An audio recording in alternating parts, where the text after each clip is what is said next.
Assalamualaikum warahmatullahi wabarakatuh. Salam penyuluh hukum. Sahabat penyuluh, baru-baru ini viral di media sosial cekcok antara pengendara mobil dengan pengendara sepeda motor yang terjadi di kawasan Lagon, Bekasi. Dari video yang beredar dan dari caption yang terdapat dalam video tersebut dikatakan insiden bermula saat pemotor berhenti tertib di lampu merah, namun terus dipaksa maju oleh pelaku dengan klakson yang bertubi-tubi. Tak berhenti di situ, pelaku mengejar korban, merusak kendaraan hingga melakukan tindakan tidak terpuji dengan meludahi korban sebelum melarikan diri. Sahabat penyuluh, dari caption yang ada di video, cekcok yang terjadi antara pengendara mobil dan pengendara motor bukan disebabkan karena terjadinya kecelakaan lalu lintas, akan tetapi diduga sebuah percobaan pelanggaran lalu lintas yang dilakukan oleh pengendara mobil yang mencoba menerobos lampu merah. Akan tetapi usaha untuk menerobos lampu lalu lintas tersebut gagal karena terhalang oleh pengendara sepeda motor yang ada di depannya. Sehingga antara pengendara mobil dengan pengendara sepeda motor berujung cekcok sampai-sampai salah satu dari pengendara meludahi pengendara lain.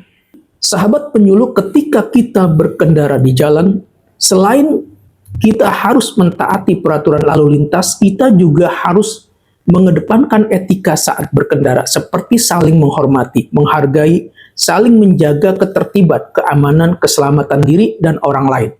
Meludahi orang lain ketika terjadi kesalahpahaman atau cekcok saat berkendara di jalan termasuk ke dalam tindak pidana. Karena meludahi orang lain apalagi di tempat umum sudah termasuk ke dalam bentuk penghinaan, yaitu penghinaan ringan. Karena ini menunjukkan sikap yang penuh dengan adanya kemarahan, adanya kebencian, dan merendahkan harga diri orang lain.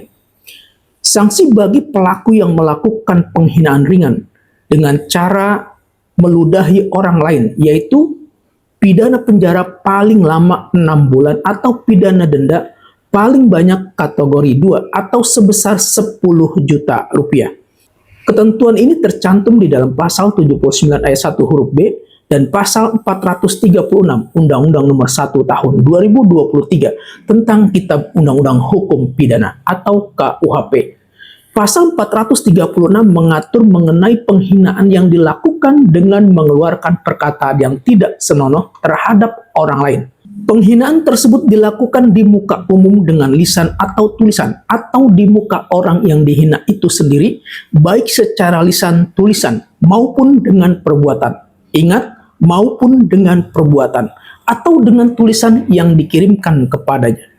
Sahabat penyuluh, karena tindak pidana penghinaan ini masuk ke dalam delik aduan, maka berdasarkan ketentuan pasal 440 Undang-Undang Nomor 1 Tahun 2023 tentang Kitab Undang-Undang Hukum Pidana atau KUHP, agar pelaku yang meludahi korban dapat dipidana atau diproses hukum, maka korban yang diludahi harus membuat pengaduan atau melaporkan pelaku kepada pihak kepolisian. Karena jika tidak ada pengaduan dari korban, maka pelaku tidak dapat dituntut atau diproses hukum. Sahabat penyuluh, terhadap kasus-kasus tertentu seperti dalam kasus ini, yang termasuk ke dalam tindak pidana ringan, pada dasarnya bisa diselesaikan dengan pendekatan keadilan restoratif.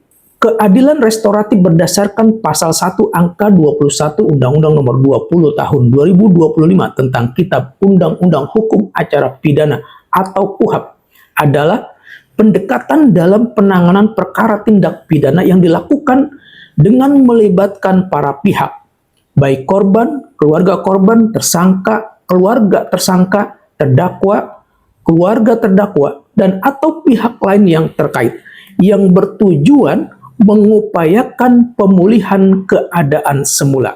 Dalam tingkat penyidikan di kepolisian, penanganan tindak pidana berdasarkan keadilan restoratif harus memenuhi syarat material dan syarat formil.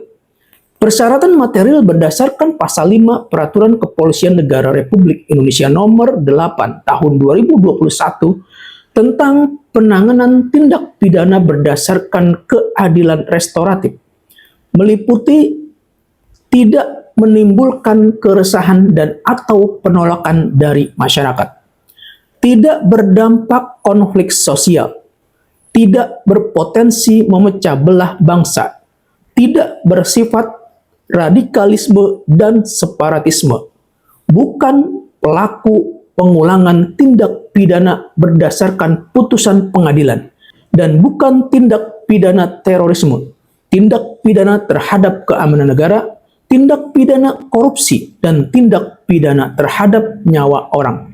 Ini yang termasuk syarat material.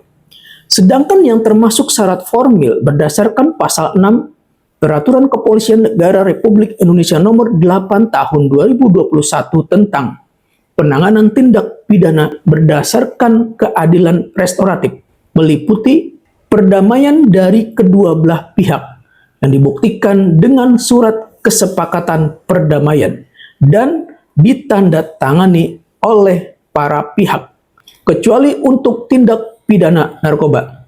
Kemudian pemenuhan hak-hak korban dan tanggung jawab pelaku, kecuali untuk tindak pidana narkoba.